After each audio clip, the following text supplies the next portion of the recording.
To record a recurring expense, go to the Financial section and click on Accounts Payable. Within this area, you'll find the green button labeled Add Expense. On the expense entry screen, I'll select the type as Employee and Quaz. This will display the list of registered employees, and I'll select Joseph.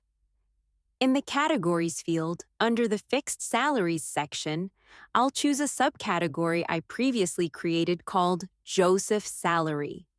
The system recognizes that the selected category is a fixed expense and changes the layout of the entry screen.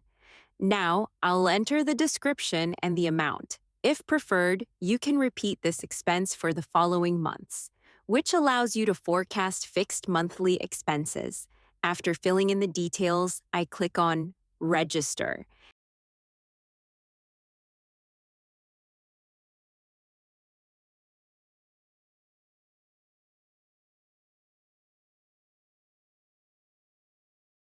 As you can see, the expense has been recorded correctly.